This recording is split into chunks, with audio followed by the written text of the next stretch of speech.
Hello friends, welcome to knowledge centre. നമ്മൾ ഇന്ന് 2025 ഓഗസ്റ്റിൽ നടന്നിട്ടുള്ള 102/2025 ക്വസ്റ്റ്യൻ പേപ്പറാണ് കേട്ടോ ഡിസ്കസ് ചെയ്യുന്നത്. അപ്പൊ നമ്മുടെ ഈ ഒരു ക്വസ്റ്റ്യൻ പേപ്പർ ഡിസ്കഷൻ സീരീസിൽ നമ്മൾ ഒരുപാട് ക്വസ്റ്റ്യൻ പേപ്പർ ഇതുവരെ ഡിസ്കസ് ചെയ്തിട്ടുണ്ട്. അപ്പോൾ നമ്മുടെ ഈ ഒരു സീരീസ് ആദ്യമായി കാണുന്നവരുണ്ടെങ്കിൽ എല്ലാ ക്ലാസ്സും കാണാൻ ശ്രമിക്കുക കേട്ടോ. അതുപോലെ തന്നെ ഈ ഒരു ക്ലാസ് നിങ്ങൾക്ക് യൂസ്ഫുൾ ആവുന്നുണ്ടെങ്കിൽ ഒന്ന് ലൈക്ക് ചെയ്യുക. അതുപോലെ തന്നെ ക്ലാസ്സിനെ കുറിച്ചുള്ള അഭിപ്രായങ്ങളും കമന്റ് ചെയ്യാൻ മറക്കരുത്. അപ്പൊ നമുക്ക് നമ്മുടെ ഇന്നത്തെ ക്വസ്റ്റ്യൻ പേപ്പറിലേക്ക് പോവാം. ഒന്നാമത്തെ ക്വസ്റ്റ്യൻ, രാഷ്ട്രത്തിന്റെ സ്ഥാപക നേതാവിനെ രാഷ്ട്രപതി സ്ഥാനത്ത് നിന്ന് നീക്കം ചെയ്ത രാജ്യം ഏതാണെന്നാണ് കേട്ടോ. പക്ഷെ ഈ ഒരു ക്വസ്റ്റ്യന് ഫൈനൽ ആൻസർ കീയിൽ ഡിലീറ്റ് ചെയ്യാണ് ചെയ്തിട്ടുള്ളത്. ആൻസർ ആയിട്ട് ബംഗ്ലാദേശ് ആയിരുന്നു ആൻസർ കീയിൽ കൊടുത്തിട്ടുണ്ടായിരുന്നത്. എന്നാൽ ഫൈനൽ ആൻസർ കീ വന്നപ്പോൾ ഈ ഒരു ക്വസ്റ്റ്യൻ ഡിലീറ്റ് ചെയ്യാണ് കേട്ടോ ചെയ്തിട്ടുള്ളത്.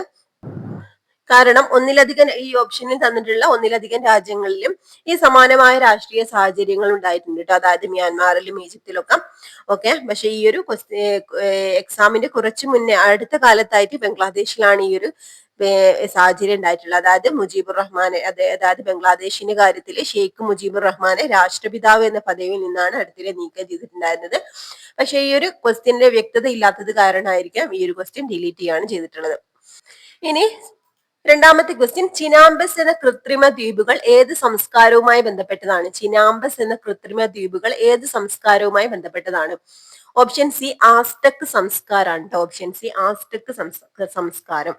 ഓക്കെ, ഇതൊരു SCERT ഫാക്ട് ആണ് കേട്ടോ. അതായത് 8ാം ക്ലാസ്സിലെ സോഷ്യൽ സയൻസിലെ ഒരു ചാപ്റ്ററിന് വന്നിട്ടുള്ളതാണിത്. ഓക്കെ, അപ്പൊ പുരാതന മെക്സിക്കോയിലെ ആസ്ടെക് വംശജര് കൃഷിക്കായിട്ട് നിർമ്മിച്ച കൃത്രിമമായിട്ട് നിർമ്മിച്ചിട്ടുള്ള ദ്വീപുകളെയാണ് ചിനാംബസ് എന്ന് വിളിക്കുന്നത് കേട്ടോ. അപ്പൊ തടാകങ്ങളിലെ ആയം കുറഞ്ഞ ഭാഗങ്ങളിൽ ചെളിയും ജൈവവസ്തുക്കളൊക്കെ ഉപയോഗിച്ച് നിർമ്മിച്ച ഇത്തരം കൃത്രിമ കൃഷിയിടങ്ങളാണ് ഫ്ലോട്ടിംഗ് ഗാർഡൻസ് എന്നും അറിയപ്പെടുന്നുണ്ട് കേട്ടോ. അപ്പൊ മെക്സിക്കോയിലാണിത് ഉള്ളത്. അപ്പൊ ആസ്ടെക് സംസ്കാരവുമായിട്ട് ബന്ധപ്പെട്ടതാണ്. അടുത്തത്, താഴെ കൊടുത്തിരിക്കുന്നവയിൽ പോർച്ചുഗീസുകാരുമായി ബന്ധമില്ലാത്ത പ്രസ്താവന ഏതെന്നാണ് കേട്ടോ. താഴെ കൊടുത്തിരിക്കുന്നവയിൽ പോർച്ചുഗീസുകാരുമായി ബന്ധമില്ലാത്ത പ്രസ്താവന ഏതെന്നാണ്? ഓക്കെ, ആൻസർ ഓപ്ഷൻ എ ആണ്. അതായത് 1663 കൊച്ചി പിടിച്ചെടുത്തു എന്നുള്ളതാണ് കേട്ടോ ആൻസർ.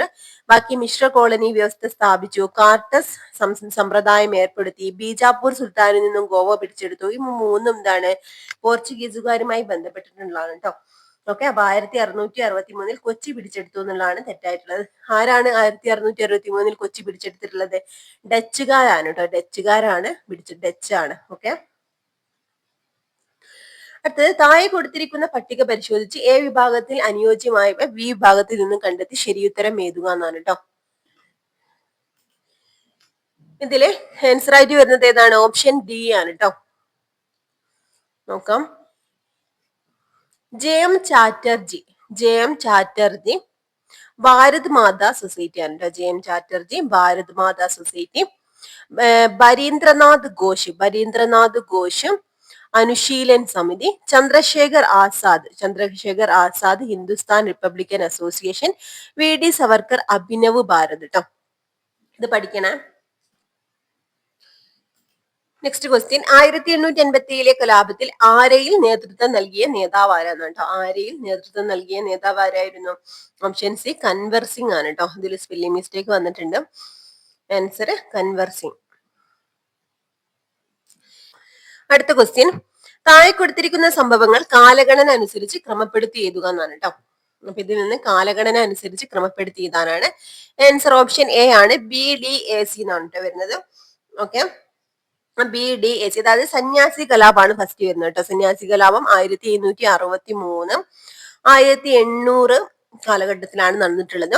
രണ്ടാമത്തെ എന്താണ്? പഴശ്ശി കലാപം അല്ലെ. പഴശ്ശി കലാപം 1793 1805 കാലഘട്ടത്തിലാണ്.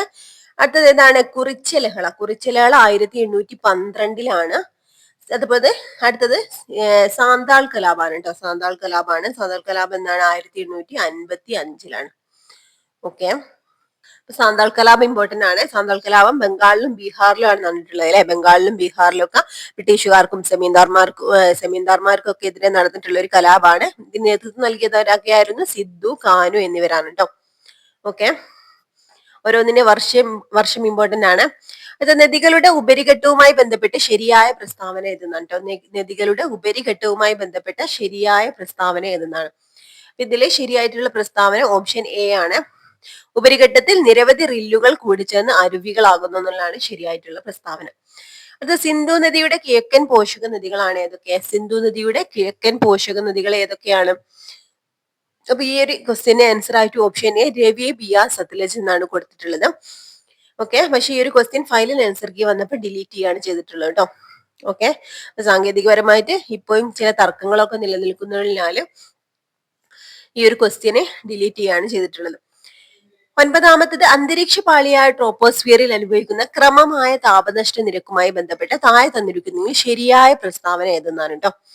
ഓക്കെ, അപ്പൊ അന്തരീക്ഷ പാളിയായ ട്രോപ്പോസ്ഫിയറിൽ അനുഭവപ്പെടുന്ന ക്രമമായ താപനഷ്ട നിരക്കുമായി ബന്ധപ്പെട്ട് താഴെ തന്നിരിക്കുന്ന ശരിയായ പ്രസ്താവന ഏതെന്നാണ്? ഏതാണ്? ഓപ്ഷൻ ബി ആണ് കേട്ടോ. ഓരോ 165 മീറ്റർ ഉയരത്തിനും 1 ഡിഗ്രി സെൽഷ്യസ് എന്ന നിരക്കിൽ താപം കുറയുന്നു എന്നുള്ളതാണ് ശരിയായിട്ടുള്ളത്. അടുത്തത് 10ാമത്തെ ക്വസ്റ്റ്യൻ. നിത്യഹരിത വനമേഖലകൾ കൂടുതലായും കണ്ടുവരുന്ന കാലാവസ്ഥാ പ്രദേശം ഏത്? നിത്യഹരിത മേഖലകൾ കൂടുതലായും കണ്ടുവരുന്ന കാലാവസ്ഥാ പ്രദേശം ഏതാണ്? ഓപ്ഷൻ എ ഭൂമധ്യരേഖ കാലാവസ്ഥാ പ്രദേശത്താണ് നിത്യഹരിത വനങ്ങൾ കൂടുതലായിട്ട് കാണപ്പെടുന്നത്. ഭൂമധ്യരേഖ കാലാവസ്ഥാ പ്രദേശം. ഓക്കെ, അത് ദുന്ദർ വെള്ളച്ചാട്ടം ഏത് നദിയിലാണ് കാണപ്പെടുന്നത്? ദുന്ദർ വെള്ളച്ചാട്ടം ഏത് നദിയിലാണ് കാണപ്പെടുന്നത്? ഏതാണ്? നർമ്മദ നദിയിലാണ് കേട്ടോ. അടുത്തത് സോമിയാസിസ് എന്ന ജീവി രോഗത്തിന് കാരണമായ പ്രാണി. സോമിയാസിസ് എന്ന ജീവി രോഗത്തിന് കാരണമായ പ്രാണി ഏതെന്നാണ് കേട്ടോ. ഏതാണ്? സെറ്റ്സെ ഫ്ലൈ ആട്ടോ, സെറ്റ്സെ ഫ്ലൈ. അടുത്ത ക്വസ്റ്റ്യൻ. അന്താരാഷ്ട്ര വിപണിയിൽ ഏറെ ആവശ്യക്കാരുള്ള അറബിക്ക എന്ന മുന്തിയ ഇനം വിള ഏതുമായി ബന്ധപ്പെട്ടിരിക്കുന്നു? അറബിക്ക എന്ന മുന്തിയ ഇനം വിള ഏതുമായി ബന്ധപ്പെട്ടിരിക്കുന്നു? ഏതാണ്? കാപ്പിയാണ് കേട്ടോ, അറബിക്ക. അടുത്ത ക്വസ്റ്റ്യൻ. പാരമ്പര്യേതര ഊർജ്ജ സ്രോതസ്സുകളിൽ ഉൾപ്പെടാത്തത് ഏത്? പാരമ്പര്യേതര ഊർജ്ജ സ്രോതസ്സുകളിൽ ഉൾപ്പെടാത്തത് ഏതെന്നാണ് കേട്ടോ. ഏതാണ്? ഓപ്ഷൻ സി പെട്രോളിയം ആണ്. ഇതൊക്കെ SCERT ഫാക്ട് ആണ് കേട്ടോ. അടുത്തത് ലോക സാമ്പത്തിക ഫോറത്തിന്റെ സ്ഥിരം വേദി ഏത്? ലോക സാമ്പത്തിക ഫോറത്തിന്റെ സ്ഥിരം വേദി ഏത്? ഏതാണ് ആൻസർ ആയിട്ട് വരുന്നത്? ഓപ്ഷൻ എ ദാവോസ് ആണ് കേട്ടോ, ദാവോസ്. അപ്പൊ സ്വിറ്റ്സർലാൻഡിലെ ഒരു മനോഹരമായ റിസോർട്ട് ടൗൺ ആണ് കേട്ടോ ദാവോസ് എന്ന് പറയുന്നത്. അപ്പൊ ഓരോ വർഷവും ജനുവരി മാസത്തിലാണ് ലോക സാമ്പത്തിക ഫോറത്തിന്റെ വാർഷിക യോഗം ഇവിടെ നടക്കുന്നത്. ഓക്കെ, ജനുവരി മാസത്തിൽ കേട്ടോ. അപ്പൊ ലോകത്തിലെ പ്രമുഖ രാഷ്ട്രീയ നേതാക്കളും ബിസിനസ് പ്രമുഖരും സാമ്പത്തിക വിദഗ്ധരും ഒക്കെ ആഗോള സാമ്പത്തിക സാമൂഹിക വിഷയങ്ങളിൽ ചർച്ച ചെയ്യുന്നതിനായിട്ടാണ് ഇവിടെ ഒത്തുചേരുന്നത് കേട്ടോ. അപ്പൊ ദാവോസിലാണ് നടക്കുന്നത്. അപ്പൊ അതുകൊണ്ട് തന്നെ ദാവോസ് ഉച്ചകോടി എന്നും ഇതിനെ വിളിക്കാറുണ്ട്. അപ്പൊ ദാവോസ് എവിടെയാണ്? സ്വിറ്റ്സർലാൻഡിലാണ് കേട്ടോ. ജനുവരി മാസത്തിലാണ് സാമ്പത്തിക ഫോറം നടക്കുന്നുള്ളത്. ഓക്കെ, അടുത്തത് 16ാമത്തെ ക്വസ്റ്റ്യൻ. പേയ്മെന്റ് ബാങ്കുകളുടെ സവിശേഷതകൾ ഏതെല്ലാം? പേയ്മെന്റ് ബാങ്കുകളുടെ സവിശേഷതകൾ ഏതെല്ലാം എന്നാണ് കേട്ടോ. ഏതൊക്കെയാണ് ഇതിൽ സവിശേഷതകൾ? ഏതൊക്കെയാണ്? അപ്പൊ ഈ ഒരു ക്വസ്റ്റ്യന്റെ ആൻസർ ആയിട്ട് ഓപ്ഷൻ ഡി ആണ് കൊടുത്തിട്ടുള്ളത്. അതായത് 1, 4 ശരിയാണ് എന്നുള്ളതാണ് കൊടുത്തിട്ടുള്ളത് കേട്ടോ. ഓക്കെ, പക്ഷെ ഫൈനൽ ആൻസർക്ക് വന്നപ്പോൾ ഈ ഒരു ക്വസ്റ്റ്യൻ ഡിലീറ്റ് ചെയ്യാണ് ചെയ്തിട്ടുള്ളത്. അപ്പൊ എന്താണ് ഈ ഒരു പേയ്മെന്റ് ബാങ്ക് എന്ന് പറഞ്ഞാൽ? അതായത് ഇന്ത്യയിലെ സാമ്പത്തിക ഉൾപ്പെടുത്തൽ, അതായത് ഫിനാൻഷ്യൽ ഇൻക്ലൂഷൻ ലക്ഷ്യമിട്ട് റിസർവ് ബാങ്ക് കൊണ്ടുവന്ന ഒരു സംവിധാനമാണ് പേയ്മെന്റ് ബാങ്കുകൾ എന്ന് പറഞ്ഞാൽ. അപ്പൊ ഇതിന്റെ പ്രത്യേകതയായിട്ട് 1ഉം 4ഉം ആണ് ആൻസർ കൊടുത്തിട്ടുണ്ടായിരുന്നത്. അതായത് പിന്നെ 1ഉം 4ഉം പറഞ്ഞിട്ടുണ്ടാവും. ഇവിടെ 1 ലക്ഷം രൂപ വരെ വ്യക്തിയിൽ നിന്ന് നിക്ഷേപമായി സ്വീകരിക്കുന്നു എന്നുള്ളത്. അപ്പൊ ഈ ഒരു കാര്യം നിലവിൽ വന്നപ്പോൾ 1 ലക്ഷം രൂപ വരെയാണ് വ്യക്തിയിൽ നിന്ന് നിക്ഷേപമായിട്ട് സ്വീകരിച്ചിട്ടുണ്ടായത്. എന്നാൽ നിലവിൽ 2 ലക്ഷം രൂപ വരെ ആക്കി ഉയർത്തിയിട്ടുണ്ട് കേട്ടോ. അതുപോലെ തന്നെ 4ാമത്തത് ആൻസർ നിക്ഷേപങ്ങൾക്ക് ഭാരതീയ റിസർവ് ബാങ്ക് നിശ്ചയിച്ചിട്ടുള്ള പലിശ നൽകുന്നു എന്നുള്ളതും ശരിയാണ്. അപ്പൊ ഇവിടെ ക്വസ്റ്റ്യനിൽ 1 ലക്ഷം രൂപ എന്നാണ് കൊടുത്തിട്ടുള്ളത്. പക്ഷെ ഇപ്പൊ നിലവിൽ എന്താ 2 ലക്ഷം രൂപ വരെ വ്യക്തിയിൽ നിന്ന് നിക്ഷേപമായിട്ട് സ്വീകരിക്കുന്നുണ്ട് കേട്ടോ. അപ്പോ ആ ഒരു കൺഫ്യൂഷനോണ്ടായിരിക്കും ഈ ഒരു ക്വസ്റ്റ്യൻ ഡിലീറ്റ് ചെയ്തിട്ടുണ്ടാകുന്നത്. അപ്പൊ ശരിയായിട്ടുള്ള ആൻസർ 1ഉം 4ഉം ആണ്. ഇവിടെ 2 ലക്ഷം എന്നാണ് വേണ്ടത്. Okay, 17ാമത്തെ question. ഇന്ത്യ ലോക വ്യാപാര സംഘടനയിൽ അംഗമാകുന്നത് ഏത് പഞ്ചവത്സര പദ്ധതിയുടെ കാലയളവിനാണ്? ഏത് പഞ്ചവത്സര പദ്ധതിയുടെ കാലയളവിലാണ് ഇന്ത്യ ലോക വ്യാപാര സംഘടനയിൽ അംഗമാകുന്നത്? ഏതാണ്? 8ാം പഞ്ചവത്സര പദ്ധതിയിലാണ് കേട്ടോ. റിസർവ് ബാങ്ക് ഓഫ് ഇന്ത്യയുടെ അകത്തും പുറത്തും കടലാസ് ഉപയോഗം കുറയ്ക്കുന്നതിനുള്ള ഡിജിറ്റൽ പദ്ധതികൾ ഏതെല്ലാം? ഏതൊക്കെയാണ്? ഓപ്ഷൻ സി സാരഥി പ്രവാഹ് കേട്ടോ. ഇത് ഇമ്പോർട്ടന്റ് ആണ്. റിസർവ് ബാങ്ക് ഓഫ് RBIയുടെ അതായത് അകത്തും പുറത്തും കടലാസ് ഉപയോഗം കുറയ്ക്കുന്നതിനുള്ള ഡിജിറ്റൽ പദ്ധതികളാണ് സാരഥി പ്രവാഹ്. അടുത്ത ക്വസ്റ്റ്യൻ, അന്താരാഷ്ട്ര ബഹിരാകാശ നിലയത്തിൽ നിന്നും സുനിത വില്യംസും ബുച്ച് വിൽമോറും മടക്കയാത്രക്ക് ഉപയോഗിച്ച ബഹിരാകാശ പേടകത്തിന്റെ പേരെന്തെന്നാണ് കേട്ടോ. അതായത് മടക്കയാത്രക്ക് ഉപയോഗിച്ചാണ് ബഹിരാകാശ പേടകത്തിന്റെ പേരെന്താണ്? എന്തായിരുന്നു? ഓപ്ഷൻ ഡി ഡ്രാഗൺ ആണ് കേട്ടോ. ഡ്രാഗൺ ഇമ്പോർട്ടന്റ് ആണ്. അടുത്തത്, ഭരണഘടനാ നിയമനിർമ്മാണ സഭയിൽ 17 മലയാളി അംഗങ്ങൾ ഉണ്ടായിരുന്നു. ഇതിൽ താഴെ കൊടുത്തിരിക്കുന്നതിൽ ആരാണ് തിരുവിതാംകൂർ പ്രവിശ്യയിൽ നിന്നുള്ള അംഗം എന്നാണ് കേട്ടോ. തിരുവിതാംകൂർ പ്രവിശ്യയിൽ നിന്നുള്ള അംഗം ആരായിരുന്നു എന്നാണ്. ആരായിരുന്നു? Option A K A Muhammad ആണ് കേട്ടോ. 21ാമത്തെ ക്വസ്റ്റ്യൻ, ഇന്ത്യൻ ഭരണഘടനയിൽ ഉൾപ്പെടുത്തിയിട്ടുള്ള സാമൂഹ്യനീതി, സാമ്പത്തിക നീതി, രാഷ്ട്രീയ നീതി എന്നീ 3 തരം നീതികളും കടമെടുത്തിരിക്കുന്നത് എവിടെ നിന്നാണെന്നാണ് കേട്ടോ. ഏതൊക്കെയാണ്? സാമൂഹ്യനീതി, സാമ്പത്തിക നീതി, രാഷ്ട്രീയ നീതി എന്നീ 3 തരം നീതികളും കടമെടുത്തിരിക്കുന്നത് എവിടെ നിന്നാണ്? എവിടെ നിന്നായിരുന്നു? എവിടായിരുന്നു? നമുക്കറിയാം, റഷ്യൻ വിപ്ലവത്തിൽ നിന്നാണ് കേട്ടോ. റഷ്യൻ വിപ്ലവത്തിൽ നിന്ന്. ഓക്കെ. അടുത്ത ക്വസ്റ്റ്യൻ, തുടർച്ചയായി എത്ര വർഷക്കാലം ഇന്ത്യക്ക് പുറത്ത് സ്ഥിര താമസമാക്കിയാലാണ് പൗരത്വ അപഹരണം വഴി കേന്ദ്ര ഗവൺമെന്റിന് ഒരാളുടെ പൗരത്വം ഇല്ലാതാക്കാൻ കഴിയുന്നത് എന്നാണ് കേട്ടോ. ഓക്കെ, ഇതൊരു ഇമ്പോർട്ടന്റ് ആയിട്ടുള്ള ക്വസ്റ്റ്യൻ ആണ്. തുടർച്ചയായി എത്ര വർഷക്കാലം ഇന്ത്യക്ക് പുറത്ത് സ്ഥിര താമസമാക്കിയാലാണ് പൗരത്വ അപഹരണം വഴി കേന്ദ്ര ഗവൺമെന്റിന് ഒരാളുടെ പൗരത്വം ഇല്ലാതാക്കാൻ കഴിയുന്നത്? അപ്പൊ എത്ര വർഷമാണ്? ഓപ്ഷൻ എ 7 വർഷമാണ് കേട്ടോ. എത്രാമത്തെ ഭരണഘടനാ ഭേദഗതിയിലൂടെയാണ് മൗലിക കർത്തവ്യങ്ങൾ ഭരണഘടനയിൽ ഉൾപ്പെടുത്തിയെന്ന് കേട്ടോ. എത്രാമത്തെ ഭരണഘടനാ ഭേദഗതിയിലൂടെയാണ് മൗലിക കർത്തവ്യങ്ങൾ ഭരണഘടനയിൽ ഉൾപ്പെടുത്തിയിട്ടുള്ളത്? എത്രാമത്തതാണ്? 42ാം ഭരണഘടനാ ഭേദഗതിയാണ് കേട്ടോ. 1964 42ാം ഭേദഗതിയിലൂടെയാണ്. അടുത്തത്, താഴെ തന്നിരിക്കുന്നവയിൽ യൂണിയൻ ലിസ്റ്റിൽ ഉൾപ്പെടുന്നത് ഏതാണ്? താഴെ തന്നിരിക്കുന്നവയിൽ യൂണിയൻ ലിസ്റ്റിൽ ഉൾപ്പെടുന്നത് ഏതാണെന്നാണ് കേട്ടോ. ഇതിൽ ഏതാണ് യൂണിയൻ ലിസ്റ്റിൽ ഉൾപ്പെടുന്നത്? ലോട്ടറിയാണ്. സ്വന്തമായി ഉപഗ്രഹം നിർമ്മിക്കാൻ ഒരുങ്ങുന്ന ഇന്ത്യയിലെ ആദ്യ സംസ്ഥാനം. സ്വന്തമായി ഉപഗ്രഹം നിർമ്മിക്കാൻ ഒരുങ്ങുന്ന ഇന്ത്യയിലെ ആദ്യ സംസ്ഥാനം ഏതാണ്? ആസാമാണ്. ഇത് ISROയുടെ സഹായത്തോടു കൂടിയാണ് കേട്ടോ. അടുത്ത ക്വസ്റ്റ്യൻ, ക്രമത്തിൽ എഴുതുക എന്നാണ് കേട്ടോ. ക്രമത്തിൽ എഴുതാനാണ്. ഇതിൽ ശരിയായിട്ടുള്ള ക്രമം ഓപ്ഷൻ എ ആണ്. ഓപ്ഷൻ എ ആണ് ശരിയായിട്ടുള്ള ക്രമം. അപ്പൊ ഏതൊക്കെയാണെന്ന് നോക്കാം. അതായത്, എന്റെ ആരോഗ്യം എന്റെ അവകാശം. എന്റെ ആരോഗ്യം എന്റെ അവകാശം ലോകാരോഗ്യ ദിനത്തിന്റെ പ്രമേയാണ് കേട്ടോ. അത് നമ്മുടെ അവകാശങ്ങൾ നമ്മുടെ ഭാവി ഇപ്പോൾ എന്നുള്ളത്. അതായത്, എന്റെ ആരോഗ്യം എന്റെ അവകാശം ലോകാരോഗ്യ ദിനത്തിന്റെ തീമാണ്. അതായത് 2024 തീമാണ് കേട്ടോ. 2024 തീമാണ്. മറന്നു വരുത്. വർഷവും ചോദിച്ചിട്ടുണ്ടെങ്കിലും. അടുത്തത്, നമ്മുടെ അവകാശങ്ങൾ നമ്മുടെ ഭാവി ഇപ്പോൾ എന്നുള്ളത്. ഇത് ഏത് ദിനത്തിന്റെ തീമാണ്? മനുഷ്യാവകാശ ദിനത്തിന്റെ തീമാണ് കേട്ടോ. നമ്മുടെ അവകാശങ്ങൾ നമ്മുടെ ഭാവി ഇപ്പോൾ മനുഷ്യാവകാശ ദിനത്തിന്റെ തീമാണ്. അതും 2024 തീമാണ്. അടുത്തത്, നമ്മുടെ ഊർജം നമ്മുടെ ഭാവി ഭൗമദിന പ്രമേയാണ് കേട്ടോ. 2025 ഭൗമദിന പ്രമേയാണ് നമ്മുടെ ഊർജം നമ്മുടെ ഭാവി എന്നുള്ളത്. അടുത്തത്, തനിക്കും സമൂഹത്തിനും വേണ്ടിയുള്ള യോഗ ദിനമായിട്ടുള്ള കേട്ടോ. യോഗ ദിനത്തിന്റെ തീമാണ് തനിക്കും സമൂഹത്തിനും വേണ്ടിയുള്ള യോഗ. ഇതും 2024 തീമാണ് കേട്ടോ. ഓക്കെ. അടുത്ത ക്വസ്റ്റ്യൻ, എക്സൈസ് വകുപ്പിന് കീഴിലെ വിമുക്തിയുടെ നേതൃത്വത്തിൽ സ്കൂൾ കുട്ടികളിൽ ലഹരി വസ്തുക്കളുടെ ഉപയോഗം തടയാൻ വിദ്യാലയങ്ങൾ നടപ്പിലാക്കിയ പദ്ധതി ഏതാണെന്നാണ് കേട്ടോ. ഇതിന് ആൻസർ ആയിട്ട് കൊടുത്തിട്ടുണ്ടായിരുന്നത് നേർവഴിയാണ്. ശരിക്കും ഇതിന് ആൻസർ വരുന്നത് ഉണർവാണ് കേട്ടോ. ഓക്കെ. അപ്പൊ ഈ ഒരു നേർവഴി എന്നുള്ള പദ്ധതി ആണെങ്കിലും ഉണർവ് എന്നുള്ള പദ്ധതി ആണെങ്കിലും വിദ്യാലയങ്ങളില് ലഹരി വിമുക്തമായിട്ട് ബന്ധപ്പെട്ടിട്ടുള്ള പദ്ധതികളാണ് കേട്ടോ. കേരള സർക്കാരിന്റെ ലഹരി വിമുക്ത മിഷന് ആണ് വിമുക്തി. ഇതുവഴി സ്കൂൾ വിദ്യാർത്ഥികൾക്കിടയിൽ ലഹരി ഉപയോഗം തടയുന്നതിനും അവരെ കായിക സാംസ്കാരികപരമായിട്ടും പ്രവർത്തനങ്ങൾക്ക് വഴിതിരിച്ചുവിടുന്നതിനുള്ള ആവിഷ്കരിച്ച ഒരു പദ്ധതിയാണ് നേർവഴി കേട്ടോ. അടുത്ത ക്വസ്റ്റ്യൻ, ക്രമത്തിൽ എഴുതുക എന്നാണ് കേട്ടോ. ക്രമത്തിൽ എഴുതാനാണ്. ഇതിൽ ശരിയായിട്ടുള്ള ക്രമം ഓപ്ഷൻ എ ആണ്. ഓപ്ഷൻ എ ആണ് ശരിയായിട്ടുള്ള ക്രമം. അപ്പൊ ഏതൊക്കെയാണെന്ന് നോക്കാം. അതായത്, എന്റെ ആരോഗ്യം എന്റെ അവകാശം. എന്റെ ആരോഗ്യം എന്റെ അവകാശം ലോകാരോഗ്യ ദിനത്തിന്റെ പ്രമേയാണ് കേട്ടോ. അത് നമ്മുടെ അവകാശങ്ങൾ നമ്മുടെ ഭാവി ഇപ്പോൾ എന്നുള്ളത്. അതായത്, എന്റെ ആരോഗ്യം എന്റെ അവകാശം ലോകാരോഗ്യ ദിനത്തിന്റെ തീമാണ്. അതായത് 2024 തീമാണ് കേട്ടോ. 2024 തീമാണ്. മറന്നു വരുത്. വർഷവും ചോദിച്ചിട്ടുണ്ടെങ്കിലും. അടുത്തത്, നമ്മുടെ അവകാശങ്ങൾ നമ്മുടെ ഭാവി ഇപ്പോൾ എന്നുള്ളത്. ഇത് ഏത് ദിനത്തിന്റെ തീമാണ്? മനുഷ്യാവകാശ ദിനത്തിന്റെ തീമാണ് കേട്ടോ. നമ്മുടെ അവകാശങ്ങൾ നമ്മുടെ ഭാവി ഇപ്പോൾ മനുഷ്യാവകാശ ദിനത്തിന്റെ തീമാണ്. അതും 2024 തീമാണ്. അടുത്തത് നമ്മുടെ ഊർജം നമ്മുടെ ഭാവി, ഭൗമദിന പ്രമേയമാണ് കേട്ടോ. 2025 ഭൗമദിന പ്രമേയമാണ് നമ്മുടെ ഊർജം നമ്മുടെ ഭാവി എന്നുള്ളത്. അടുത്തത് തനിക്കും സമൂഹത്തിനും വേണ്ടിയുള്ള യോഗ, യോഗ ദിനമായിട്ടുള്ള കേട്ടോ. യോഗ ദിനത്തിന്റെ തീമാണ് തനിക്കും സമൂഹത്തിനും വേണ്ടിയുള്ള യോഗ. ഇതും 2024 തീമാണ് കേട്ടോ. ഓക്കെ, അടുത്ത ക്വസ്റ്റ്യൻ.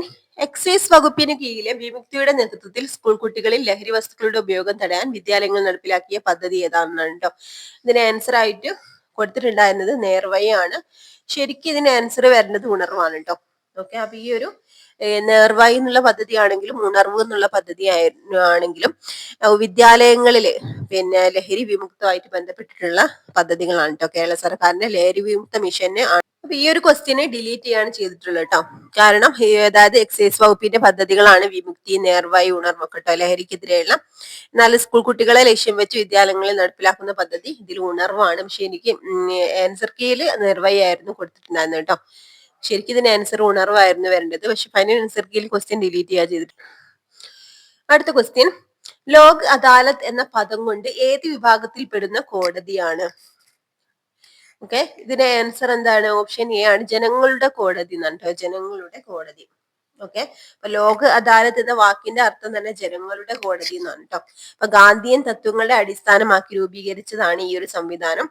അപ്പം ഇതിലൂടെ സൗജന്യ നിയമസഹായം, അതായത് വേഗത്തിലുള്ള തീർപ്പ്, അന്തിമ വിധി, ഇതൊക്കെയാണ് ലക്ഷ്യമിടുന്നത് കേട്ടോ. ജനങ്ങളുടെ കോടതി എന്നാണ് ലോക് അദാലത്ത് എന്ന വാക്കിന്റെ അർത്ഥം. അടുത്തത്, ഗ്രാമപ്രദേശങ്ങളിൽ അന്ത്യോദയ അന്യോജന റേഷൻ കാർഡിന് അന്തിമ അനുമതി നൽകുന്നത് ആരാണെന്നാണ് കേട്ടോ. ഗ്രാമപ്രദേശങ്ങളിൽ അന്ത്യോദയ അന്യോജന റേഷൻ കാർഡിന് അന്തിമ അനുമതി നൽകുന്നത് ആരാണെന്നാണ്. ആരാണ്? റൂറൽ ഡെവലപ്മെന്റ് ഡിപ്പാർട്ട്മെന്റ് ആണ് കേട്ടോ. റൂറൽ ഡെവലപ്മെന്റ് ഡിപ്പാർട്ട്മെന്റ് ആണ്. അടുത്ത, ദേശീയ ഗ്രാമീണ തൊഴിലുറപ്പ് പദ്ധതി ആദ്യമായി നടപ്പിലാക്കിയ കേരളത്തിലെ ജില്ലകൾ ഏതെന്നാണ്. അതായത് കേരളത്തിലെ ജില്ലകളാണ് ചോദിച്ചത്. ഏതാണ്? പാലക്കാടും വയനാടും ആണ് കേട്ടോ. ഇനി അടുത്ത ക്വസ്റ്റ്യൻ. കേരള സംസ്ഥാന ദുരന്ത നിവാരണ അതോറിറ്റി സ്ഥാപിക്കുമ്പോൾ കേരളത്തിന്റെ മുഖ്യമന്ത്രി ആരായിരുന്നു? കേരള സംസ്ഥാന ദുരന്ത നിവാരണ അതോറിറ്റി സ്ഥാപിക്കുമ്പോൾ കേരളത്തിന്റെ മുഖ്യമന്ത്രി ആരായിരുന്നു? VS അച്യുതാനന്ദൻ ആയിരുന്നു കേട്ടോ. അടുത്തത്, കേരളത്തിലെ ഇപ്പോഴത്തെ മുഖ്യ തിരഞ്ഞെടുപ്പ് കമ്മീഷണർ താഴെ തന്നിരിക്കുന്നതിൽ ആരാണ് ഇപ്പോഴത്തെ മുഖ്യ തിരഞ്ഞെടുപ്പ് കമ്മീഷണർ? ആരാണ്? ഷാജഹാൻ ആണ് അല്ലെ. അടുത്ത ക്വസ്റ്റ്യൻ, 33ാമത്തെ ക്വസ്റ്റ്യൻ. എവിടെയാണ് കൃഷി വകുപ്പിന്റെ നിയന്ത്രണത്തിലുള്ള കേരളത്തിലെ ആദ്യത്തെ അഗ്രി എക്സ്പോ സെന്റർ പ്രവർത്തനം ആരംഭിക്കുന്നത്? എവിടെയാണെന്നാണ് കേട്ടോ. ആദ്യത്തെ അഗ്രി എക്സ്പോ സെന്റർ കേരളത്തില് പ്രവർത്തനം ആരംഭിക്കുന്നത് എവിടെയാണ്? ആനയറയിലാണ് കേട്ടോ. ആനയറ. അടുത്ത ക്വസ്റ്റ്യൻ. കേരളത്തിലെ തൃതീയ ആരോഗ്യ സ്ഥാപനങ്ങൾ ഏവ? മെഡിക്കൽ കോളേജുകളാണ്. അടുത്ത ക്വസ്റ്റ്യൻ. ജന്തുക്കളിൽ ഏറ്റവും അധികം വൈവിധ്യമുള്ള ജീവിവർഗം ഏതാണെന്നോ. ജന്തുക്കളിൽ ഏറ്റവും അധികം വൈവിധ്യമുള്ള ജീവിവർഗം ഏതാണ്? ഷഡ്പദങ്ങളാണ് കേട്ടോ. അടുത്തത്, കേരള സർക്കാർ 2025 ഫെബ്രുവരിയിൽ തുടക്കമിട്ട ആരോഗ്യം ആനന്ദം എന്ന പദ്ധതി വഴി ഉദ്ദേശിക്കുന്നത് എന്താണ്? ആരോഗ്യം ആനന്ദം എന്ന പദ്ധതി വഴി ഉദ്ദേശിക്കുന്നത് എന്താണ്? ക്യാൻസർ ബോധവൽക്കരണമാണ്. അടുത്ത ക്വസ്റ്റ്യൻ. പെല്ലാഗ്ര ഏത് ജീവകത്തിന്റെ അപര്യാപ്തത കൊണ്ടുണ്ടാകുന്ന രോഗമാണ്? പെല്ലാഗ്ര ഏത് ജീവകത്തിന്റെ അപര്യാപ്തത കൊണ്ടുണ്ടാകുന്ന രോഗമാണ്? വിറ്റാമിൻ B3യുടെ അപര്യാപ്തത കൊണ്ടുണ്ടാകുന്ന രോഗമാണ്. കോശങ്ങളിൽ കാണപ്പെടുന്നതും കോശത്തിന് ആവശ്യമായ ഊർജം ATPയുടെ രൂപത്തിൽ നിർമ്മിക്കുന്നതും സംഭരിക്കുന്നതുമായ കോശഘടകം ഏതെന്നാണ് കേട്ടോ. ഏതാണ് കോശഘടകം? ഓപ്ഷൻ എ മൈറ്റോകോൺട്രിയ ആണ് കേട്ടോ. CRT ഫാക്ട് ആണ്. അത് എംഫിസീമ എന്ന മാരക രോഗത്തിന് കാരണമാകുന്നത് എന്ത്? ഓപ്ഷൻ സി സിഗരറ്റ് സ്മോക്കിംഗ് ആണ്. അടുത്ത ക്വസ്റ്റ്യൻ, 40ാമത്തെ ക്വസ്റ്റ്യൻ. AB നെഗറ്റീവ് രക്തഗ്രൂപ്പ് ഉള്ള ഒരു വ്യക്തിയെ അപകടം പറ്റി ആശുപത്രിയിൽ പ്രവേശിപ്പിക്കുകയും അടിയന്തരമായി രക്തം നൽകേണ്ടി വരികയും ചെയ്താൽ ആ വ്യക്തിക്ക് നൽകാവുന്ന രക്തഗ്രൂപ്പുകൾ ഏവാന്നാണ് കേട്ടോ. അപ്പൊ AB നെഗറ്റീവുകാർക്ക് നൽകാവുന്ന രക്തഗ്രൂപ്പുകൾ ഏവാന്നാണ്. ഏതൊക്കെയാണ്? ഓപ്ഷൻ ബി ആണ്. അതായത് A negative, B negative, AB negative, അതുപോലെ O നെഗറ്റീവ് കേട്ടോ. അടുത്തത്, താഴെ പറയുന്നവയിൽ ശരിയായ പ്രസ്താവനകൾ ഏവാന്നാണ് കേട്ടോ. ഇതില് ശരിയായിട്ടുള്ള പ്രസ്താവനകൾ ഏവാന്നാണ്. ഇതിൽ ഏതൊക്കെയാണ് ശരിയായിട്ടുള്ള പ്രസ്താവനകൾ? 1ഉം 3ഉം ശരിയാണ്. അതായത് മന്ദിരോഗത്തിന്റെ രോഗകാരികളാണ് വൂച്ചറേറിയ, ബാങ്ക്രോഫ്റ്റി എന്ന വിരകള്. അതുപോലെ പ്രായപൂർത്തിയായ മന്ദിവിരകൾ ലസിക വ്യവസ്ഥ, അതായത് ലിംഫാസ്റ്റിക് വ്യവസ്ഥയിൽ ആണ് വസിക്കുന്നത്. ഇത് രണ്ടുമാണ് ശരിയായിട്ടുള്ള പ്രസ്താവനകളെ. അടുത്തത് 42ാമത്തെ ക്വസ്റ്റ്യൻ, പരിണിത ഫലം അല്ലെങ്കിൽ നെറ്റ് ഫോഴ്സ് 0 ഗ്രാഫ് ഏതെന്നാണ് കേട്ടോ. ഓക്കെ, അപ്പൊ ഇതിന്റെ ആൻസർ ആയിട്ട് വരുന്നത് ഏതാണ്? ഓപ്ഷൻ എ ആണ് കേട്ടോ. ഇതാണ് ശരിയായിട്ടുള്ളത്. ഓക്കെ, അപ്പോ ന്യൂട്ടന്റെ 1ാം ചലന നിയമപ്രകാരം എന്താണ്? അതായത് ഒരു വസ്തുവിൽ അനുഭവപ്പെടുന്ന പരിണിത ഫലം അല്ലെങ്കിൽ നെറ്റ് ഫോഴ്സ് 0 ആണെങ്കിൽ ആ വസ്തു ഒന്നുകിൽ എന്താണ്? നിശ്ചിതാവസ്ഥയിലായിരിക്കും, അല്ലെങ്കിൽ ഒരേ വേഗതയിൽ നേർരേഖയിൽ സഞ്ചരിച്ചു കൊണ്ടിരിക്കും കേട്ടോ. അപ്പൊ ഈ ഒരു ഗ്രാഫിൽ നിന്നും നമുക്ക് ഇതായിട്ട് ബന്ധപ്പെട്ട് നോക്കുമ്പോൾ ഓപ്ഷൻ എയിലുള്ള ഗ്രാഫാണ് ശരിയായിട്ട് വരുന്നത് കേട്ടോ. അതായത് വേഗം, വെലോസിറ്റിയും ടൈം, അതായത് വേഗത്തിന്റെയും സമയത്തിന്റെയും നോക്കുകയാണെങ്കിൽ നേർരേഖയിൽ തുടരുന്നതായിട്ടാണ് നമുക്ക് കാണാൻ പറ്റുന്നത്. ഓക്കെ, ഇതാണ് ശരിയായിട്ടുള്ളത്. അടുത്തത്, പ്രേഷണത്തിന് മാധ്യമം ആവശ്യമുള്ള തരംഗം ഏതാണ്? പ്രേഷണത്തിന് മാധ്യമം ആവശ്യമുള്ള തരംഗം ഏതാണ്? ഏതാണ്? ശബ്ദ തരംഗാണ് കേട്ടോ. മാധ്യമം ആവശ്യമുള്ള തരംഗം ശബ്ദ തരംഗം. ഘർഷണമില്ലാത്ത ഒരു പ്രതലത്തിൽ നിശ്ചലാവസ്ഥയിൽ ഇരിക്കുന്ന ഒരു വസ്തുവിൽ ബലം പ്രയോഗിക്കുന്നത് ചിത്രീകരിച്ചിരിക്കുന്നു. ഈ വസ്തുവിന് ലഭിക്കുന്ന ത്വരണം എത്രയാണെന്നാണ്. എത്രയാണ് ത്വരണം എന്നാണ് കേട്ടോ. ഓക്കെ, അപ്പൊ ഇതിന്റെ ആൻസർ ആയിട്ട് എന്താ വരുന്നത്? ഓപ്ഷൻ ഡി ആണ്. 1 മീറ്റർ പെർ സെക്കൻഡ് സ്ക്വയർ ആണ് കേട്ടോ. 1.2 മീറ്റർ പെർ സെക്കൻഡ് സ്ക്വയർ ആണ് വരുന്നത്. അപ്പൊ ഒന്നുകൂടി നോക്കാം, ഘർഷണം ഇല്ലാത്തൊരു പ്രതലത്തിൽ നിശ്ചലാവസ്ഥയിൽ ഇരിക്കുന്ന ഒരു വസ്തുവിൽ ബലം പ്രയോഗിക്കുന്നതാണ് ഇവിടെ കൊടുത്തത്. ഈ വസ്തുവിൽ ലഭിക്കുന്ന ത്വരണം എത്രയാണെന്നാണ് ചോദിച്ചിട്ടുള്ളത് കേട്ടോ. ഓക്കെ, അപ്പൊ ഇവിടെ നമുക്ക് മാസ് 10 കിലോഗ്രാം ചെയ്ത് കേട്ടോ. മാസ് 10 കിലോഗ്രാം ആണ് വരുന്നത്. ഓക്കെ, അപ്പൊ വലതുവശത്തേക്ക് പ്രയോഗിക്കുന്ന ബലം എന്താണ്? 20 N ആണ് കേട്ടോ. 20 ന്യൂട്ടൺ ആണ്. ഇനി ഇടതുവശത്തേക്ക് പ്രയോഗിക്കുന്ന ബലം നമുക്ക് 8 ന്യൂട്ടൺ ആണ് വരുന്നത് അല്ലെ. 8 ന്യൂട്ടൺ. ഓക്കെ, അപ്പൊ ഈ മൊത്തത്തിലുള്ള ഫോഴ്സ് നോക്കുകയാണെങ്കിൽ എന്താ വരിക? എത്ര ആൻസർ വരിക? F equal to 20 newton minus 8 newton വരും.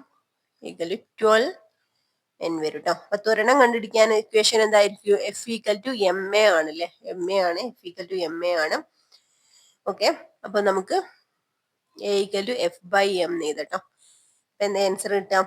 അപ്പൊ 12 ഡിവൈഡഡ് ബൈ 10 കിലോഗ്രാം ചെയ്തിട്ടുണ്ടെങ്കിൽ നമുക്ക് 1.2 വരും അല്ലെ. 1.2 മീറ്റർ പെർ സെക്കൻഡ് സ്ക്വയറിന് വരും. ഓക്കെ, ഇനി അടുത്തത്, സൂര്യനെ കുറിച്ച് പഠിക്കുമ്പോൾ ISRO വിക്ഷേപിച്ച ബഹിരാകാശ പേടകം ഏതാണ്? സൂര്യനെ കുറിച്ച് പഠിക്കുവാൻ ISRO വിക്ഷേപിച്ച ബഹിരാകാശ പേടകം ഏതാണെന്നാണ് കേട്ടോ. ഏതായിരുന്നു? ആദിത്യ L1 ആണ് അല്ലെ. അടുത്തിടെ വാർത്തകളിൽ കണ്ട സ്നോ ബ്ലൈൻഡ് എന്താണ്? അടുത്തിടെ വാർത്തകളിൽ കണ്ട സ്നോ ബ്ലൈൻഡ് എന്താണ്? എന്താണ്? ഒരു മാൽവെയർ ആണ് അല്ലെ. ഒരു മാൽവെയർ ആണ് സ്നോ ബ്ലൈൻഡ്. ഒരു ആറ്റത്തിന്റെ എം ഷെല്ലിൽ 6 ഇലക്ട്രോണുകൾ ഉണ്ടെങ്കിൽ ആ ആറ്റത്തിന്റെ ആറ്റോമിക് നമ്പർ ഏതാണ്? അപ്പൊ എം ഷെല്ലിൽ 6 ഇലക്ട്രോണുകൾ ഉണ്ടെങ്കിൽ ആ ആറ്റത്തിന്റെ ആറ്റോമിക നമ്പർ ഏതാണ്? ഓപ്ഷൻ സി 16 ആണ് കേട്ടോ. ഇതൊക്കെ SCERT ഫാക്ട് ആണ്. അതൊരു നിശ്ചിത മാസ് വാതകത്തിന് 300 ഡിഗ്രി സെൽഷ്യസിൽ ഉള്ള മർദ്ദം 1.3 atm ആണ്. ഇപ്പോഴത്തെ വ്യാപ്തം 10 L ആണ്. താപത്തിൽ വ്യത്യാസമില്ലാതെ ഈ വാതകത്തിന്റെ വ്യാപ്തം 2.6 L ആയി കുറഞ്ഞാൽ ഇപ്പോഴത്തെ മർദ്ദം എത്രയാണ് എന്നാണ് ചോദിച്ചിട്ടുള്ളത് കേട്ടോ. ഓക്കെ, അപ്പൊ മർദ്ദം കണ്ടുപിടിക്കാനാണ് പറഞ്ഞിട്ടുള്ളത്. എന്തൊക്കെ കാര്യങ്ങളാണ് ഇവിടെ പറഞ്ഞത്? നിശ്ചിത മാസ് വാതകത്തിന് 300 ഡിഗ്രി സെൽഷ്യസിലുള്ള മർദ്ദം 1.3 atm ആണ് കേട്ടോ. ഓക്കെ, ഇപ്പോഴത്തെ വ്യാപ്തം 10 L ആണ് കേട്ടോ. താപത്തിൽ വ്യത്യാസമില്ലാതെ ഈ വാതകത്തിന്റെ വ്യാപ്തം 2.6 L ആയി കുറഞ്ഞാൽ ഇപ്പോഴത്തെ മർദ്ദം എത്രയാണെന്നാണ് ചോദിച്ചിട്ടുള്ളത്. ഓക്കെ, അപ്പൊ നമുക്ക് രണ്ടാമത്തെ മർദ്ദമാണ് കാണേണ്ടത് അല്ലേ. അപ്പൊ P2 equal to P1 V1 divided by V2 എന്ന് വരും. ഓക്കെ, പിന്നെ 1.3 ആണ് അല്ലെ. P1 1.3 ആണ്. V1 എത്രയായിരുന്നു? 10 ആണ്. ഡിവൈഡഡ് ബൈ 2.6 എന്ന് വരും കേട്ടോ. V2 2.6 അല്ലേ. അപ്പൊ ആൻസർ വരുന്നത് എത്രയാണ്? ആൻസർ എത്ര വരുന്നത്? ഇതിന്റെ ആൻസർ ആയിട്ട് വരുന്നത് ഇവിടെ ബി ആണ്, ഓപ്ഷൻ ബി 5 ATM എന്നാണ് കേട്ടോ. 5 ATM. ഓക്കെ. അടുത്ത 49ാമത്തെ ക്വസ്റ്റ്യൻ. മാഗ്നറ്റൈറ്റ് എന്ന ഇരുമ്പിന്റെ അയിര് അതിന്റെ അപദ്രവ്യമായ SnO2 നിന്നും വേർതിരിക്കാൻ ഏത് മാർഗം ഉപയോഗിക്കാം എന്നാണ്. അപ്പൊ മാഗ്നറ്റൈറ്റ് എന്ന ഇരുമ്പിന്റെ അയിരിനെ അതിന്റെ അപദ്രവ്യമായ SnO2 നിന്നും വേർതിരിക്കാൻ ഏത് മാർഗം ഉപയോഗിക്കാം? ഏത് മാർഗമാണ് ഉപയോഗിക്കുന്നത്? കാന്തിക വിഭജനാണ് കേട്ടോ. അടുത്ത ക്വസ്റ്റ്യൻ. കേരളത്തിലെ തീരദേശ കരിമണലിൽ അടങ്ങിയിരിക്കുന്ന വ്യാവസായികമായി ഉപയോഗിക്കുന്ന ധാതു ഏതെന്നാണ് കേട്ടോ. ഓപ്ഷൻ എ ഇൽമനൈറ്റ് ആണ്. ഇൽമനൈറ്റ്. അടുത്തത് 51ാമത്തെ ക്വസ്റ്റ്യൻ. താഴെ പറയുന്ന സംയുക്തങ്ങളിൽ ഏതാണ് ജലവുമായി ചേർന്ന് പ്രവർത്തിച്ചാൽ കത്തുന്ന വാതകത്തെ ഉണ്ടാക്കുന്നത്? ജലവുമായിട്ട് ചേർന്ന് പ്രവർത്തിച്ചാൽ കത്തുന്ന വാതകത്തെ ഉണ്ടാക്കുന്നത് ഇതിൽ ഏതാണ്? ഓപ്ഷൻ സി കാൽസ്യം കാർബൈഡ് ആണ് കേട്ടോ. CaC2.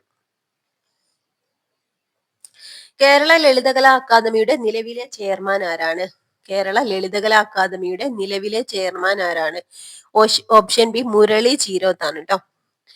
2024 പാരാലിമ്പിക്സ് പുരുഷ വിഭാഗം ജാവലിൻ ത്രോ F41 സ്വർണ്ണ മെഡൽ നേടിയ ഇന്ത്യൻ കായിക താരം ആരെന്നാണ്? അടുത്ത ക്വസ്റ്റ്യൻ.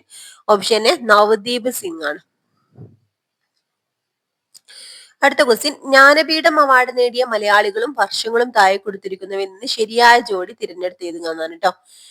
ഓക്കെ. ഇതിൽ ശരിയായിട്ടുള്ള ജോഡി ഓപ്ഷൻ ബി തകഴി ശിവശങ്കരപ്പിള്ള 1984 എന്നുള്ളതാണ്. ഇനി താഴെ കൊടുത്തിരിക്കുന്ന പ്രസ്താവനകളിൽ ശരിയല്ലാത്തവ തിരഞ്ഞെടുത്തെഴുതുക എന്നാണ്. ഇതിൽ ശരിയല്ലാത്തവ തിരഞ്ഞെടുത്തെഴുതാനാണ് പറഞ്ഞിട്ടുള്ളത്. ഇതിൽ ഓപ്ഷൻ ബി 2ഉം 4ഉം ആണ് ശരിയല്ലാത്തവ. ഓക്കെ. വൈകുണ്ഠസ്വാമികൾ ആത്മവിദ്യാ സംഘം എന്നുള്ളതും അതുപോലെ 4 അയ്യങ്കാളി സമത്വ സമാജം എന്നുള്ളതാണ് ശരിയല്ലാത്തത് കേട്ടോ. അപ്പൊ ഇവിടെ വൈകുണ്ഠസ്വാമി ആത്മവിദ്യാ സംഘം സ്ഥാപിച്ചിട്ടുള്ളത് ആരാണ്? ആത്മവിദ്യാ സംഘം സ്ഥാപിച്ചിട്ടുള്ളത് വാഗ്ഭടാനന്ദനാണ് കേട്ടോ. വാഗ്ഭടാനന്ദനാണ്. അതുപോലെ സമത്വ സമാജം സ്ഥാപിച്ചിട്ടുള്ളത് വൈകുണ്ഠസ്വാമികളാണ് കേട്ടോ. ഓക്കെ. ഇനി അടുത്തത്. ആദ്യത്തെ മലയാള പത്രമായ സമാചാരം പ്രസിദ്ധീകരിച്ച സ്ഥലം ഏതാണ് ചോദിച്ചത്? സ്ഥലമാണ് ചോദിച്ചത്. എവിടെ നിന്നാണ് ആദ്യത്തെ മലയാള പത്രമായ രാജ്യസമാചാരം പ്രസിദ്ധീകരിച്ച സ്ഥലം ഏതാണ്? ഓപ്ഷൻ ബി ഇല്ലിക്കുന്നാണ് കേട്ടോ. അടുത്തത്. പഹൽഗാം ഭീകരാക്രമണത്തിനെതിരെ ഓപ്പറേഷൻ സിന്ദൂർ എന്ന പേരിൽ പാകിസ്ഥാൻ ഭീകര കേന്ദ്രങ്ങൾക്കെതിരെ ഇന്ത്യ നടത്തിയ പ്രതിരോധ ആക്രമണത്തെക്കുറിച്ച് രാജ്യത്തെ അഭിസംബോധന ചെയ്ത് വിശദീകരിക്കാൻ നിയോഗിക്കപ്പെട്ട 2 വനിതാ സൈനിക ഉദ്യോഗസ്ഥർ ആരൊക്കെയെന്നാണ് ചോദിച്ചിട്ടുള്ളത്. ആരൊക്കെയാണ്? ഓപ്ഷൻ സി 1ഉം 3ഉം ആണ് കേട്ടോ. ആരൊക്കെയാണ്? സോഫിയ ഖുറേഷിയും അതുപോലെ വ്യോമിക് സിംഗും ആണ്. സോഫിയ ഖുറേഷിയും വ്യോമിക് സിംഗും.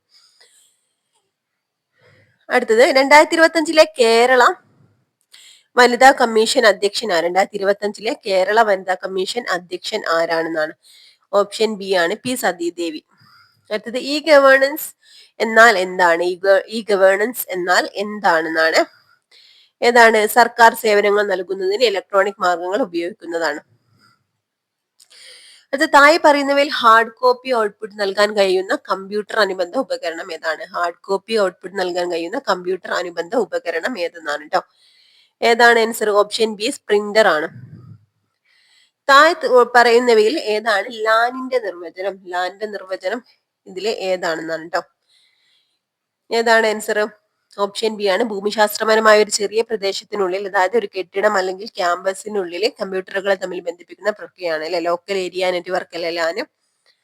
അടുത്തത്. കൃത്രിമ ന്യൂറൽ നെറ്റ്വർക്കുകൾ ഉപയോഗിച്ച് മെഷീൻ ലേണിംഗ് പ്രാപ്തമാക്കുന്ന അടിസ്ഥാനപരമായ കണ്ടെത്തലുകളും കണ്ടുപിടുത്തങ്ങളും പരിഗണിച്ച് 2024 ഭൗതിക ശാസ്ത്രത്തിനുള്ള നോബൽ സമ്മാനം ലഭിച്ച ശാസ്ത്രജ്ഞൻ ആരൊക്കെയാണെന്നാണ്? ഓക്കെ.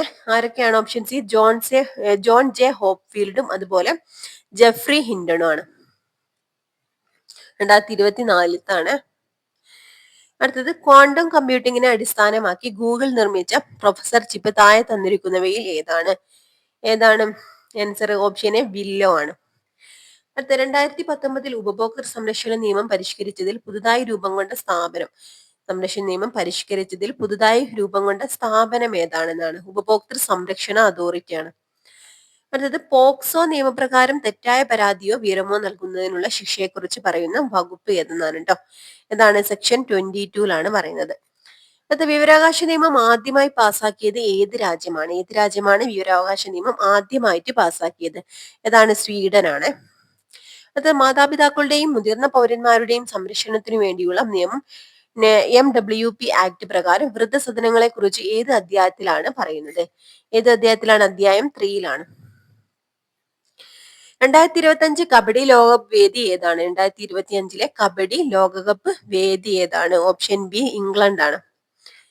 2025 ഇന്റർനാഷണൽ ബുക്കർ പ്രൈസ് നേടിയ കന്നഡ എഴുത്തുകാരി, 2024 ഇമ്പോർട്ടന്റ് ആണ്. ഇന്റർനാഷണൽ ബുക്കർ പ്രൈസ് നേടിയ കന്നഡ എഴുത്തുകാരി ആരാണ്? ഓപ്ഷൻ ഡി ബാനു മുഷ്താഖ് ആണ്. ഇതൊക്കെ ഇനിയും റിപ്പീറ്റ് ആയിട്ട് ചോദിക്കട്ടോ. ഇനി ഗാർഹിക പീഡന നിരോധന നിയമപ്രകാരം ഗാർഹിക സംഭവങ്ങൾ റിപ്പോർട്ട് തയ്യാറാക്കേണ്ടത് ആരാണ്? ഈ ഒരു ക്വസ്റ്റ്യന്റെ ആൻസർ ആയിട്ട് കൊടുത്തിട്ടുണ്ടായിരുന്നത് ഓപ്ഷൻ ഡി ആയിരുന്നു. അതായത് എല്ലാവരും എന്നാണ്. പോലീസ് ഉദ്യോഗസ്ഥൻ, സേവനദാതാവ്, മജിസ്ട്രേറ്റ്, സംരക്ഷണ ഉദ്യോഗസ്ഥൻ എന്നായിരുന്നു കൊടുത്തിട്ടുണ്ടായിരുന്നത്. പക്ഷെ ഫൈനൽ ആൻസർക്ക് വന്നപ്പം ഈ ഒരു ക്വസ്റ്റ്യൻ ഡിലീറ്റ് ചെയ്യാണ് ചെയ്തിട്ടുള്ളത് കേട്ടോ. പക്ഷെ ഇതിന്റെ ആൻസർ ആയിട്ട് ശരിക്ക് സംരക്ഷണ ഉദ്യോഗസ്ഥനാണ് ഇതിൽ ചുമതലയുള്ളത് കേട്ടോ. പ്രൊട്ടക്ഷൻ ഓഫീസർക്കാണ്. ഓക്കെ. ഇനി അടുത്ത ക്വസ്റ്റ്യൻ 71-ാമത്തെ ക്വസ്റ്റ്യൻ തൊട്ട് 80 വരെ മാത്സ് എന്നുള്ള ക്വസ്റ്റ്യൻസ് ആണ്. നമ്മളിവിടെ ഡിസ്കസ് ചെയ്യുന്നില്ല. ഇനി അടുത്ത 81 മുതൽ 10 ക്വസ്റ്റ്യൻസ് നമ്മുടെ ഇംഗ്ലീഷിൽ നിന്ന് വരുന്നതാണ് കേട്ടോ. ജസ്റ്റ് ഒന്ന് നോക്കാം. Choose the suitable collective noun to complete the phrase given below എന്നാണ് കേട്ടോ. ഏതാണ് ഇതിലെ ഏത് എ ഡാഷ് ഓഫ് സ്റ്റേഴ്സ് എന്നാണ് കൊടുത്തിട്ടുള്ളത്. ഇതിൽ ഏതാണ് സ്യൂട്ടബിൾ ആയിട്ടുള്ള കളക്റ്റീവ് നൗണ് വേണ്ടത്? ഇവിടെ ഫ്ലൈറ്റ് ആണ് കേട്ടോ വേണ്ടേ. അടുത്തത് add the right question tag to the following statement to make it a question. She seldom goes out. ഏത് ക്വസ്റ്റ്യൻ ടാഗ് ആണ് ഇവിടെ വേണ്ടത്? ഓപ്ഷൻ എ ഡസ് ഷീ ആണ്. അടുത്തത് fill up with the corrective preposition. ഏതാണ്? ഓപ്ഷൻ ബി ഇന്നാ വേണ്ടത്. Rohan is interested in learning new language. Change the following sentence from active to passive form. Choose your answer from the given option. ഇതിൽ ഏതാണ് answer വരുന്നത്? Option C this picture has been drawn by my cousin. അതായത് my cousin has drawn this picture എന്നുള്ളത് passive ഫോമിലേക്ക് മാറ്റുമ്പോൾ this picture had been drawn by cousin. എന്താണ്? My cousin എന്ന് വരും കേട്ടോ. അതായത് fill up suitably. Wide means the same as broad. Replace the underlined word in the following sentence with a suitable phrasal verb. We will cancel the trip if the weather is bad. അപ്പൊ ക്യാൻസലിന് എന്താണ് suitable ആയിട്ടുള്ള phrasal verb ഇതിൽ ഏതാന്നാണ് കേട്ടോ. ഏതാണ് വരിക? Call of ആണ് കേട്ടോ ക്യാൻസലിന് വരുമ്പോ. Choose the correctly spelled word from the following. ഇവിടുന്ന് കറക്റ്റ്ലി സ്പെൽ ചെയ്യുന്ന വേർഡ് ഇതിൽ ഏതാണ്? ഏതാ വരുന്നത്? Option C argument. എങ്ങനെ വരുന്നത് കേട്ടോ spelling. Change the following sentence into reported speech. How do you feel this morning he asked me. ഇത് റിപ്പോർട്ടഡ് സ്പീച്ചിലേക്ക് മാറ്റാനാണ്. ഇതിന് ആൻസർ വരുന്നത് option C asked me how I felt that morning. അടുത്ത question fill up with correct tense form of the work given in the bracket. When her mother arrived Isha dash the laundry. അപ്പൊ finish ആണ് അതിന്റെ ശരിയായിട്ടുള്ള tense. ഇവിടെ വരുമ്പോ എന്താ വരിക? Answer ആയിട്ട് ഹാഡ് ഫിനിഷ്ഡ് എന്ന് വരും കേട്ടോ. Complete the following sentences suitably. Unless you study well. ഇവിടെ എന്താ വരിക ആൻസർ ആയിട്ട് വരുന്നത്? യു വിൽ നോട്ട് പാസ് എന്ന് വരും കേട്ടോ. അടുത്ത ക്വസ്റ്റ്യൻ. ഇനി ഈ 10 ക്വസ്റ്റ്യൻസ് മലയാളത്തിൽ വരുന്നതാണ് കേട്ടോ. അടിവരട്ടെ സന്ദർഭത്തിന് അനുയോജ്യമായിട്ടുള്ള പദം ഏതാണെന്നാണ്. ഓക്കെ. ഏതാണ്? എല്ലാത്തിനും ഒരേ വ്യവസ്ഥ വേണ്ടാന്ന്. വ്യവസ്ഥ എന്നുള്ളതാണ് ശരിയായ സന്ദർഭത്തിന് അനുയോജ്യമായിട്ടുള്ള പദം. അത് വചനപ്രത്യയം ഇല്ലാത്ത വരി ഏതെന്നാണ് കേട്ടോ. വചനപ്രത്യയം ഇല്ലാത്ത വരി ഏതെന്നാണ്. കണ്ണേ മടങ്ങുക, കരിഞ്ഞു മരിഞ്ഞു മാഷു മണ്ണാകും ഈ മലരും, വിസ്മൃതമാകും ഇപ്പോൾ. അടുത്ത ക്വസ്റ്റ്യൻ. ശരിയായ പര്യായപദം ഏത്? ഇതിൽ ശരിയായിട്ടുള്ള പര്യായപദം ഏതാണ്? അച്ഛൻ ജനയിതാവ് എന്നുള്ളതാണ് കേട്ടോ. കേരള സർക്കാർ കത്തുകളിൽ ഇംഗ്ലീഷിലെ ഫ്രം എന്നതിന് പകരം ഉപയോഗിക്കാൻ നിശ്ചയിക്കപ്പെട്ട വാക്ക് ഏതാണ് കേട്ടോ. ഫ്രം എന്നതിന് പകരം ഉപയോഗിക്കാൻ നിശ്ചയിക്കപ്പെട്ട വാക്ക് ഏതാണ്? പ്രേഷകനാണ്. പ്രേഷകൻ. അടുത്തത് പിരിച്ചെഴുതിയതിൽ ശരിയായത് ഏത്? ഇതിലേതാണ് ശരിയായിട്ടുള്ള പിരിച്ചെഴുത്ത്? കൺ അധികം നീർ കണ്ണീരാണ്. ശരിയായ വിപരീത പദങ്ങൾ ഏതെല്ലാം? ഇതിൽ ശരിയായിട്ടുള്ള വിപരീത പദങ്ങൾ ഏതെല്ലാം? 1ഉം 4ഉം ആണ്. അതായത് അബദ്ധം, സുബദ്ധം, അതുപോലെ ഗണ്ഡനം, മണ്ഡനം. അടുത്ത താഴെ കൊടുത്തിട്ടുള്ള വാക്യത്തിൽ തെറ്റുള്ള ഭാഗങ്ങൾ ഏവ? ഇനി തെറ്റുള്ള ഭാഗങ്ങളാണ് ചോദിച്ചത്. 2ഉം 3ഉം ആണ്. അതായത് ചിലവഴിക്കുന്നതിനെ കുറിച്ച് എന്നുള്ളതും അതുപോലെ അധ്യാപകരും രക്ഷിതാക്കളോടും.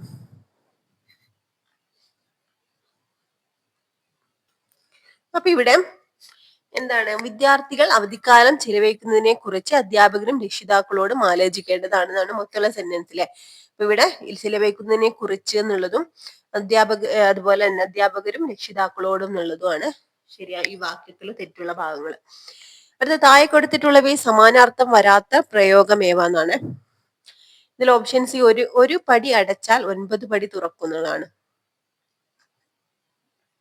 ബാക്കിയൊക്കെ ഒരേ അർത്ഥം വരുന്ന ഐക്യമത്യ മഹാബലം, നാരുകൾ ചേർന്നുള്ള കയറാൽ പാലിൽ കെട്ടുന്ന നന്ദിയെ, ഒരുമയ ഉണ്ടെങ്കിൽ ഉലക്കുമേലും കിടക്കും. അതൊക്കെ ഏകദേശം ഒരേ അർത്ഥം വരുന്നതാണ്. സി ആണ് കുറച്ച് വ്യത്യാസമുള്ളത്. ഇനി അടുത്ത ക്വസ്റ്റ്യൻ 99ാമത്തെ ക്വസ്റ്റ്യൻ. താഴെ കൊടുത്തിട്ടുള്ള ഏതിന്റെ ഒറ്റപ്പദമാണ്? ഭാഗിനേയൻ. ഭാഗിനേയൻ ഏതിന്റെ ഒറ്റപ്പദമാണ്? സഹോദരിയുടെ മകനാണ് ഭാഗിനേയൻ. വ്യത്യസ്തമായ സമാസമുള്ള പദം ഏത്? വ്യത്യസ്തമായ സമാസമുള്ള പദമാണ് മരപ്പൊടി എന്നുള്ളത് കേട്ടോ. ഓക്കെ, അപ്പൊ ഇത്രയായിരുന്നു നമ്മൾ ഇന്ന് ഡിസ്കസ് ചെയ്ത ക്വസ്റ്റ്യൻ പേപ്പറിലെ ക്വസ്റ്റ്യൻസ്. അപ്പൊ ഓരോന്നും ഇമ്പോർട്ടന്റ് ആണ്. അതുകൊണ്ട് അറിയാത്ത കാര്യങ്ങളൊക്കെ നോട്ട് ചെയ്ത് തന്നെ പഠിക്കട്ടോ. ഈ ഒരു ക്ലാസ് യൂസ്ഫുൾ ആയിട്ടുണ്ടെങ്കിൽ ഒന്ന് ലൈക്ക് ചെയ്യുക. അതുപോലെ ആരെങ്കിലും സബ്സ്ക്രൈബ് ചെയ്യാതെ കാണുന്നുണ്ടെങ്കിൽ ഒന്ന് സബ്സ്ക്രൈബ് ചെയ്ത് സപ്പോർട്ട് ചെയ്യട്ടോ. Okay friends, thank U.